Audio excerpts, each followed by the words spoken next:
I want us to talk a little bit about the spring games that are on the docket for us here this Saturday. Because, man, there's a lot of them. There's a lot of high-profile ones to unpack here. And, again, spring for us here on this show is for making an overall assessment. We're not trying to diagnose everything. We're just kind of trying to take a temperature of where these rosters are at, the progress, because, again, it's a vanilla scheme. These guys have already had their more intense scrimmages behind closed doors. So what should we look for during these spring games? We'll talk about it right now. Alabama has their A-Day this upcoming Saturday. The thing that I'm watching in the A-Day, Jalen Milroe being isolated as a passing quarterback. Because Jalen Milroe, it's no secret what he can do with his legs, man. Like, nobody on that staff or in college football period is wondering what he can do when he tucks it and runs. The thing that I'm curious to see is how comfortable he looks in Kalen DeBoer's offense. Jalen Milroe is going to have the black shirt on. He's going to be non-contact. They're not going to be a lot of design quarterback runs called. So how does he look when he is isolated as a passer in their base offense, okay?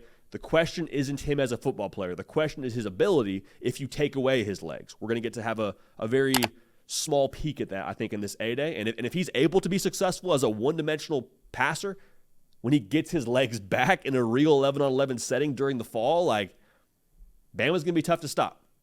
Bama's going to be very, very tough to stop. I specifically am most curious about his accuracy and consistent accuracy in that range that's right around 10 to 15 yards, the intermediate game. That's going to be, in front of the safety, but over the linebackers. Curious to watch that. Ohio State, they got a nationally televised spring game on Fox.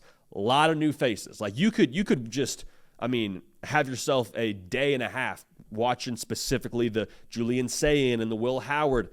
I'm excited to watch those guys. I'm excited to see where Julian Sayin takes his reps. Is he running with the ones? Is he running with the twos? I don't expect Julian Sayin to start, but you kind of divvy the reps up a little bit more. Coaches want to eval guys during this process, so curious to watch that.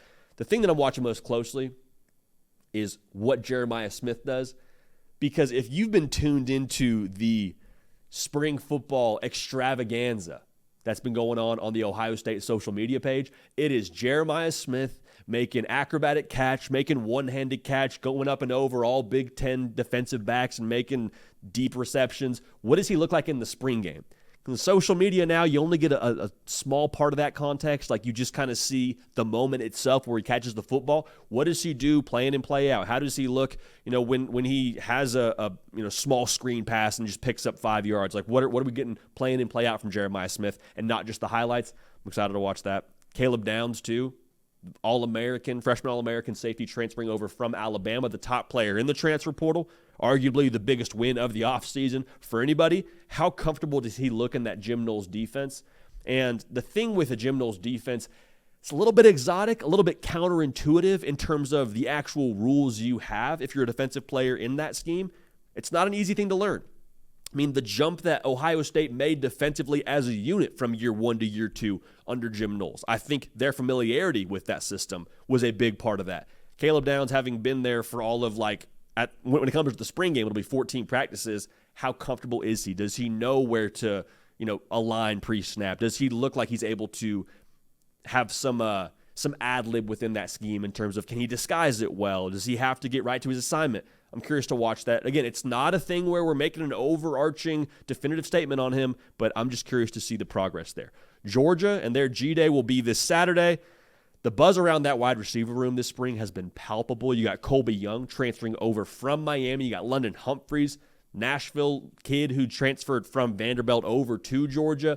Arian Smith has generated more buzz than I can remember since he's been in Athens. The thing with this is, if they hit with those guys, if they are as advertised and they reach their potential, Georgia as an offense is going to be absolutely terrifying, because we know what they can do up front.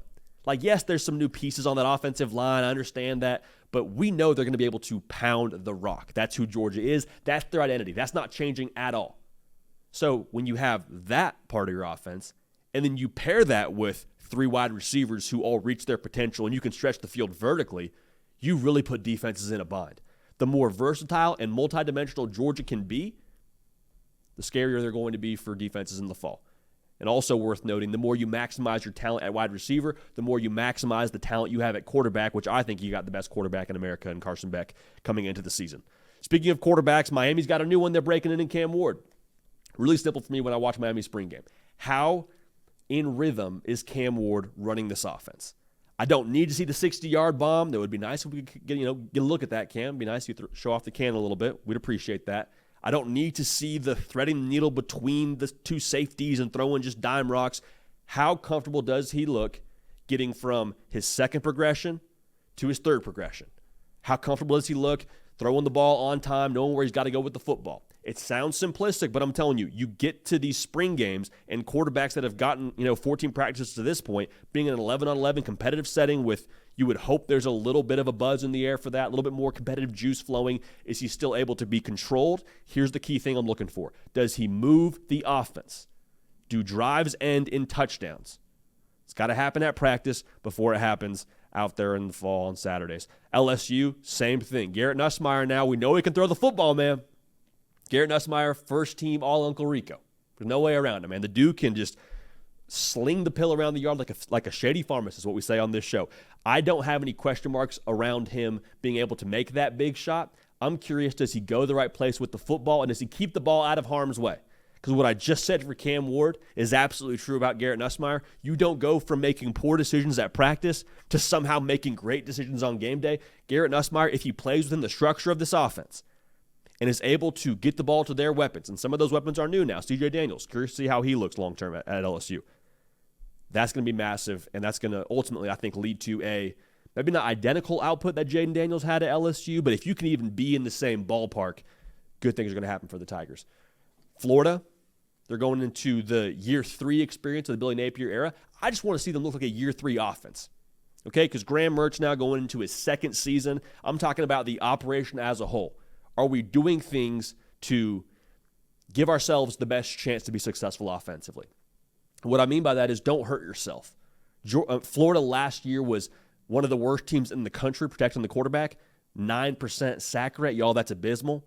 That's good for 100-something in the country. It's not good at all.